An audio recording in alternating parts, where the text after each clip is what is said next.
Welcome dear participants. In the current module, we will look at Balsamo's analysis of female bodybuilding and the idea of humanizing the female body as opposed to commodification. In this segment of her work, Balsamo refers to feminist sports sociologists, particularly Linda Burke, a professor at the University of Chester, UK, and Helen Linsky, Professor Emerita of Social Justice Department at Toronto University, in order to highlight the preconceived identification of science and sports as non-feminine. Burke has drawn our attention to the exclusion of women from sports and science on the basis of biological arguments, locating the inferiority of women in their physiological body. As we have discussed earlier, during the 18th and early 19th century, it was the so-called science of craniology, the size of the brain, the skull size of men and women, in which people used to think the inferiority of women lies. When the scientific development proved the inadequacy or the wrongness of this idea, people turned to physiological body to locate the inferiority of women into biological arguments. Helen Linsky in her work attempts to explain how women's gender identity became intimately connected to her reproductive physiology. Gender identity is conventionally related to the reproductive system. The pathological discriminatory discourse is produced by subjecting the woman to an inferior position. Linsky describes that the early 19th century medical textbooks had emphasized the fact of reproduction when suggesting safe and suitable sports activities for women. She notes that how the earlier texts used to suggest that women have a moral duty to preserve their vital energy for childbearing and to cultivate those personality traits which are considered to be suitable for a wife and a mother. According to the earlier medical texts, sports waste vital forces, strengthens female bodies and foster traits which are unbecoming to true womanhood. Patricia Vertinsky critiques the opinion of women being eternally wounded due to puberty and childbirth. She looks at ideas propagated by 19th century medical texts and their construction of women. The popular myth, that is, that women are permanently wounded due to puberty and later on due to childbirth, was supported by the contemporary knowledge of the medical sciences, and it defined women as being chronically weak and victims of a pathological physiology. For Balsamo, such body scholarship involves rereading the female body. It illuminates the process where one set of beliefs about female physiological inferiority is articulated with another discursive system. Such body scholarship highlights the toxic disclosure of phallocentric theoretical planes marginalizing the female body. It also provides a way of understanding the process of transcoding, where the natural female body is taken up as a cultural emblem of the reproductive body, with the consequence that women were often discouraged from participating in athletic activities. Balsamo quotes the example of Tina Palinker, a former champion bodybuilder who had used steroids for 5 years while competing and claimed that steroids were turning her gradually into a man. Balsamo suggests that the use of steroids by players deflated the purpose of health and fitness. In her work, Balsamo particularly illustrates a photograph of Tina Palinker, which has been published in an article in the National Enquirer with the headline as "Quit taking steroid because drugs were turning me into a man." Balsamo suggests that while the use of steroids by Palinker demeaned the actual meaning of fitness and health, The specter of a transgressed gender boundary visually enhanced spectacular rhetoric of the National Enquirer article. Interestingly, juxtaposition of physical strength with markers of female body present her as a gender hybrid that invokes corporeal codes of femininity as well as of masculinity. Balsamo also quotes the example of the media portrayal of Florence Griffith Joyner. She was painted as the exotic other at the 1988 Seoul Olympic Games. Her representation in media revealed the process of sexualization at work. Balsamo notes that most of the magazines before the Seoul Olympics covered her in flamboyant track outfits and did not primarily highlight her athletic abilities and prowess. They portrayed her exotic otherness, labeled her as sexy and erotic in an attempt to undermine her athletic prowess and treat her ultimately as being an object of desire. Balsamo contends that she is being identified only as an attractive exotic female body, whereas she is more than simply a body. She also draws our attention to a statement by a sports photographer, Tony Duffy, who had done a photo shoot of Florence sometime before the Seoul Olympic. However, after the Olympic trials, when people started to be drawn towards her athletic prowess, several magazines, including Playboy, wanted pictures of her. The representation of women's bodies is generally erotic, sexual, naturalized, and commodified to cater to the male gaze. Media representations surrounding the female body are filled with cultural ideals of natural femininity and erotic beauty. Through bodybuilding, powerlifting, weightlifting, many female bodies are technologically transformed into material ideals of such media reportage. Balsamo also refers to the annual Miss Olympia contest, which was first staged in 1980. However, the organizers soon realized the potential of the feminine charm within any type of organization of an event. And by 1989, there were dozens of annual competitions ranging from the World Professional Women's Bodybuilding Championship to amateur contests sponsored by local fitness centers. And very soon we find that the market also grew around these activities.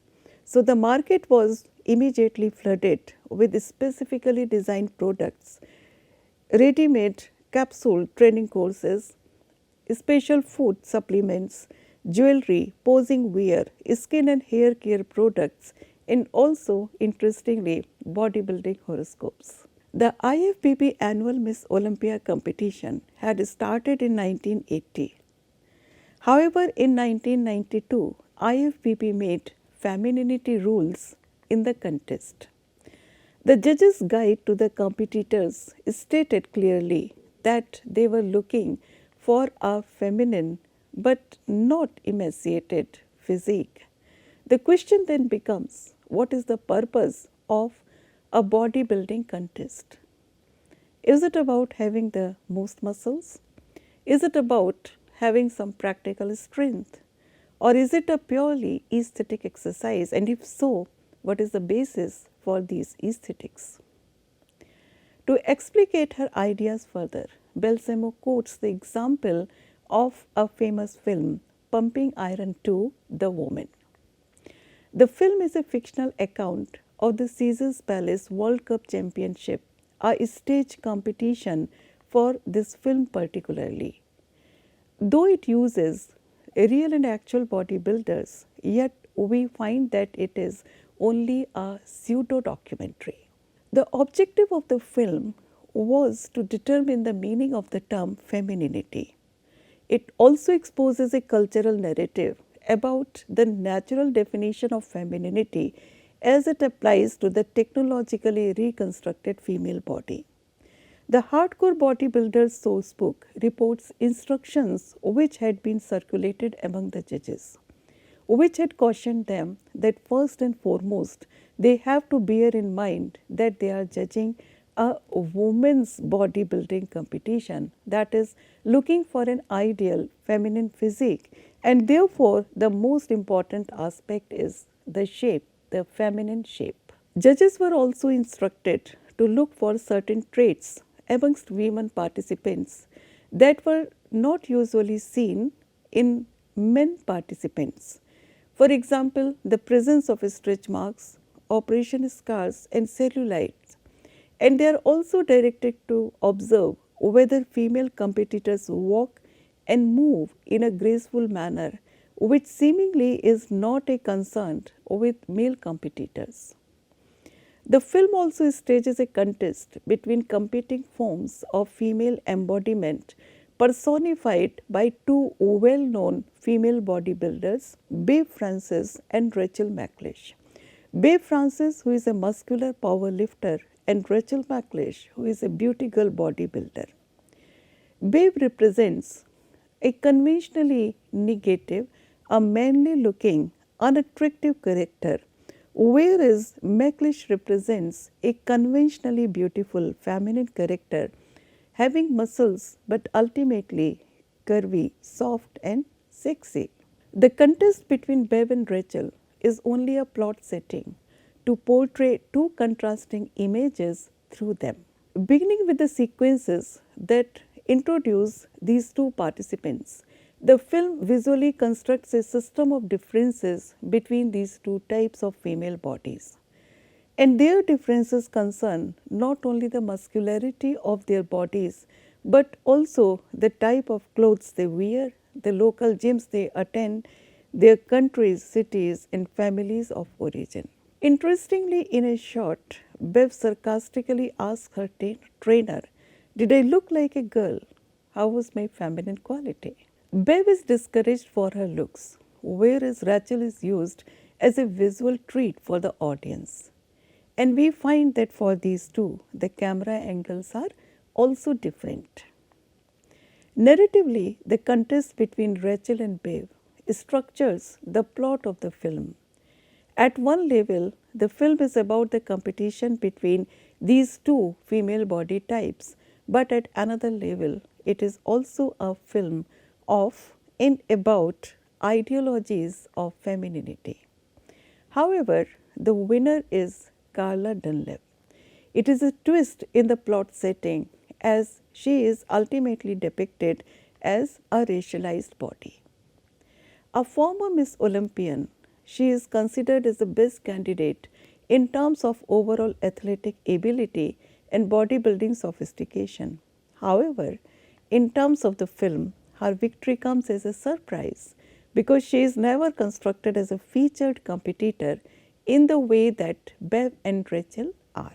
Balsamo questions the portrayal as her winning appears to be a convenient climax. She does not have the massive muscular body physique of Brave or the powder puff figure of Rachel McLeish. She is also the only black contestant in the film. With respect to Carla's racial identity and not to the issue of femininity versus muscularity, that Carla's victory is to be considered as subversively significant. And Balsamo asks, if this indeed was a contest to determine the proper meaning of the word femininity, how do we interpret the answer we have been given? What can it mean that a black female body is offered as a compromise between ideologies of muscularity and of femininity?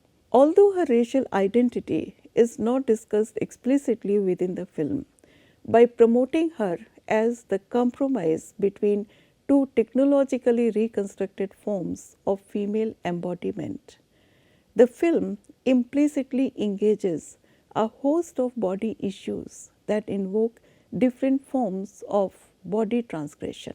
The creators of the movie convey that as a black woman, Carla is perhaps not empowered to tell her own story. This particular incident in the movie suggests how deeply culture processes transgressive bodies in such a way as to keep each body in its place, that is, subjected to its other. It would be pertinent to refer to bell hooks here at this point, who thinks that such interpretation is constructed within a discourse of white racism. And I quote, "Racist stereotypes of the strong, superhuman black woman are operative myths in the minds of many white women, allowing them to ignore the extent to which black women are likely to be victimized in the society and the role white women play in the maintenance and perpetration of that victimization." To understand the constructed gendered identity of women in sports, let us watch a video where Caster Semenya, an Olympic medalist and a South African middle distance runner, was banned from her sport because she was considered a male due to her persona. The video excerpt talks about the ambiguity of being a woman in sports in Caster Semenya's court case. With a few seconds to go in the women's 800 meters, the group of athletes was tightly packed. Then, on the final straightaway, Caster Semenya broke away to win gold at the 2016 Olympics in Rio. 3 years later, the South African runner was at court, appealing a ban that could keep her from defending her title at the next Olympics. She wasn't being banned because she cheated, but because sports officials had decided that she no longer qualified as a female athlete. So effectively you're saying to her, you no longer belong in sport? I cannot stop because of people saying, no, she looks like a man. Is the new world champion in the women's 800-meter race really a woman at all? There's no, scientific, test or anything that can define a human. There will be 2 X chromosomes. We have drawn the line between women's and men's sport. Being who we are, so we can be the best that we can be. Can we have a turnaround? Just turn around for a second. Such allegations, if I may say, they are not my business. You understand? So for me, they do their job, I do my job. I do me, they do that. We see that the transgression from traditional gender norms foregrounds racial, gendered, and hegemonic hierarchies. According to Balsamo, the possible solution to this problem is to humanize the female body and provide grounds for performance and not femininity in sports, bodybuilding, and health. In addition to the existing hierarchies of gender and race, female bodies are categorized as operating in the phallocentric discourse and are not considered human enough and female enough. They are criticized for their performance and also for their assertiveness. However, recent developments in the form of Naomi Osaka's and Simone Biles' announcements on taking care of their respective mental and physical well-being humanizes them as human beings and athletes, which in return transgresses the constructedness of bare female bodies, female athletes, or females. Balsamo refers to their rejection of continuing their participation in sports competitions. When Biles says that we should protect our mind and our body, or Osaka says that it's okay not to be okay, it should be considered as a new way of understanding the human beyond the gendered notions of building a narrative around female body which needs to be encouraged within sports. In order to further probe the production of the technologically gendered body in popular discourse, Balsamo looks at cosmetic enhancement as a subject in the next segment of her work. As female bodybuilding is subjected to male gaze, cosmetically enhanced body is subjected to a medical gaze. Cosmetic surgery highlights different parts of the body which can be carved out, manipulated, and reformed, and thus transforming the material body into a sign of culture. Advanced forms of visualization techniques and technologies formulate a new form of scientific biopower, straining the female body through objectification and subjection of that body to the surveillance of the female body. Balsamo traces the way in which the medical gaze of the cosmetic surgeon is transformed into a technological perspective. The medically carved female body is a gendered artifact and thus formulates scientific biopower. Also, cosmetic alterations cater to the Western ideals and notions of beauty. We find that new body technologies developed during the 1980s. Laparoscopy and CT or computer tomography make the body visible in such a way that its internal status and structure can be assessed before it is opened up in a surgical manner. Such technologies transform the material body into a visual medium. Balsamo refers to Carol Spitzak in this context. For Spitzak, the medical appropriation of the female body adheres to the culturally embedded notion of flaw and abnormality associated with the female body. Spitzak had suggested that cosmetic surgery actually deploys three overlapping mechanisms of cultural control: inscription, surveillance, and confession. She compares the medical gaze with the disciplinary gaze in the Foucauldian narrative, which is situated within apparatuses of power and knowledge that construct the female figure as pathological, excessive, unruly, and potentially threatening. When a woman internalizes a fragmented body image and accepts its flawed identity, each part of her body then becomes a site for the fixing of her physical abnormality. This clinical eye attempts to fix the supposed abnormalities in the female body by cosmetically enhancing or altering them.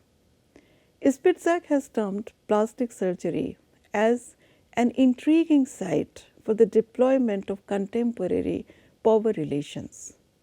The medicalization of the female body relies on a surface depth model of the body, and this inherent misrepresentation creates gendering. Visualization technologies used in cosmetic surgery depict traditional and ideological beliefs that keep the female body positioned as a privileged object of a normative gaze, and that is now not simply a medicalized gaze or the clinical eye only, but also a technologized view. The technological gaze of the medical professional leaves no space for beauty or truth. Inner or essential woman is not visualized anywhere in this encounter between a woman and the cosmetic surgeon, and her interior story has no truth or validity of its own. So, we see that technological imaging devices are used by cosmetic surgeons to reconstruct the female body as a signifier of ideal feminine beauty and to enact the logic of assembly line beauty. Difference is made into sameness. Thus, the technological gaze refashions the material body to reconstruct it in keeping with culturally determined ideals of Western feminine beauty. Cosmetic surgery is not simply a discursive site for the construction of images of women, but also a material site at which the physical female body is surgically dissected, stretched, carved, and reconstructed according to cultural and eminently ideological standards of physical appearance in a woman. For Balsamo, the cosmetically enhanced body is the cultural inscription of material information. Plastic surgery can be of two types: reconstructive and cosmetic. Reconstructive surgery is used to repair deformities which are a product of certain catastrophe or certain disease, and which is often an entirely elective endeavor. The purpose of the reconstructive surgery is the restoration of health, normalcy, and physical function. On the other hand, cosmetic surgery is said to improve self-esteem, social status, and sometimes even professional standing. All plastic surgery implicitly involves aesthetic judgments of proportion, harmony, and symmetry. One medical textbook has strongly encouraged plastic surgeons to acquire certain familiarity with classical art theory so that they are better prepared to judge and assess the possibilities of the human form, and the body is evaluated to produce desirable results. Balsamo further explains this point by providing the example of a 1984 book by Nelson Powell and Brian Humphreys. The title of the book is Proportions of the Aesthetic Face, and the writers try to decode the myth of the ideal face. Balsamo has referred to this work of Powell and Humphreys to demonstrate the gendered and racial identification of the face, where the ideal face is considered to be symmetrical, proportionate, and aligned. It also reports that preference is given to white symmetrical faces that apparently heal without any scarring. Powell and Humphreys implicitly argue that black faces can be evaluated in terms of ideal proportions determined by the measurement of Caucasian faces, but they fail to address the issue of post-surgical risks, for example, keloid formation, that differentiate black patients from Caucasian ones, and Balsamo shows these discrepancies effectively. Scars and pigmentations are also considered to be inappropriate. Napoleon Vaughan has reported that many cosmetic surgeons, mindful of hyperpigmented scarring, routinely reject black patients.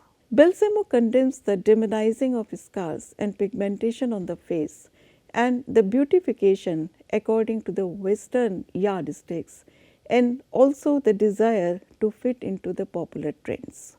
Interestingly, as Balsamo records, several types of aesthetic surgery have been marketed explicitly for an aging baby boomer population with the promise that external symptoms of aging can be put off, taken off, or even virtually eliminated. Baby boomers are the preferred market for these new medical procedures as they have more money than time to spend on body maintenance, and also they are just beginning to experience the effects of aging.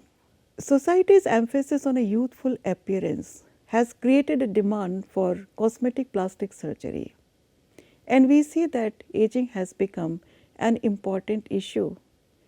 It has also resulted in unhealthy body consumerism. By the end of the 1980s, the most requested techniques of cosmetic surgery in the US included facelifts, nose reconstructions, liposuction or skin peels or hair transplants, surgical techniques that are specifically designed to counteract the effects of natural body deterioration.